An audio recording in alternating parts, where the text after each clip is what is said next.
Hi, ಎಲ್ಲರಿಗೂ ನಮಸ್ಕಾರ. ನಾನು ಸಂಜಯ್. ಎಲ್ಲರಿಗೂ ಯುಗಾದಿ ಹಬ್ಬದ ಆರ್ಥಿಕ ಶುಭಾಶಯಗಳು. ಯುಗಾದಿ ಹಬ್ಬ ಅನ್ನೋದು ವರ್ಷದ ಮೊದಲನೆಯ ಹಬ್ಬ, ಅದರಲ್ಲೂ ನಮಗೆ ವರ್ಷದ ಆರಂಭ. ಯುಗಾದಿ ಹಬ್ಬ ಅಂತಂದರೆ ಎಲ್ಲರಿಗೂ ನೆನಪಾಗೋದು ಬೇವು ಮತ್ತು ಬೆಲ್ಲ. ನೋಡಿ, ಮಕ್ಕಳು ಎಷ್ಟು ಖುಷಿಯಿಂದ ಎಣ್ಣೆ ಹಚ್ಕೊಂಡು ಸ್ನಾನ ಮಾಡೋಕ್ಕೆ ರೆಡಿ ಆಗವ್ರೆ. ಇದನ್ನು ನೋಡ್ತಾ ನನ್ನ ಫ್ರೆಂಡ್ಸ್ ಕೂಡ ಬಂದರು. ಎಲ್ಲರೂ ಸೇರಿ ಫ್ರೆಶ್ ಆಗಿರೋ ಸೊಪ್ಪು ತರೋಣ ಅಂತ ಹೇಳ್ಬಿಟ್ಟು ತೋಪು ಕಡೆ ಹೊರಟ್ರಿ. ಚೆನ್ನಾಗಿರೋ ಎಲೆ ಬೇಕು ಅಂತ ಎಷ್ಟು ಮೇಲೆ ಇರೋ ಎಲೆನ ಎಗರಿ ಕೀಳ್ತಾವ್ರು ನೋಡ್ರಿ. ಕೊನೆಗೆ ಹಿಂಗೋ ಮಾಡಿ ಸೊಪ್ಪು ಕಿತ್ಕೊಂಡ್ವಿ. ಇದರೆಲ್ಲ ಒಂಥರ ಖುಷಿ ಇದೆ ಅಲ್ವಾ? ಎಂಥ ಕಾಲ ಬಂದೈತೆ ಅಂತಂದರೆ ಕಾಸು ಕೊಟ್ಟರೆ ಎಲ್ಲ ರೆಡಿಮೇಡೇ ಸಿಗುತ್ತೆ. ಆದರೆ ಎಲ್ಲ ಕೆಲಸ ನಾವೇ ಮಾಡೋದ್ರಲ್ಲಿ ಎಷ್ಟು ಖುಷಿ ಇರುತ್ತೆ ಅಲ್ವಾ?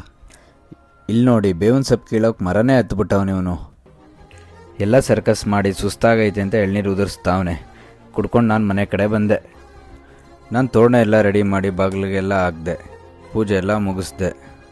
ಈ ಯುಗಾದಿ ನಿಮ್ಮೆಲ್ಲರ ಬಾಳಲ್ಲಿ ನೆಮ್ಮದಿ ಮತ್ತು ಖುಷಿನ ತರಲಿ ಅಂತ ಕೇಳ್ಕೊಳ್ತಾ ಇವತ್ತಿನ ಕಂಪ್ನಿ ಪ್ರೈಸ್ ಲಿಸ್ಟ್. ಈ ವಿಡಿಯೋ ನಿಮಗೆ ಇಷ್ಟ ಆದರೆ ನನ್ನ ಅಕೌಂಟನ್ನು ಫಾಲೋ ಮಾಡಿ, ಸಬ್ಸ್ಕ್ರೈಬ್ ಮಾಡಿ, ಫ್ರೆಂಡ್ಸ್ ಆ್ಯಂಡ್ ಫ್ಯಾಮಿಲಿ ಜೊತೆ ಶೇರ್ ಮಾಡಿ. ಮತ್ತೆ ನಾಳೆ ಸಿಗೋಣ.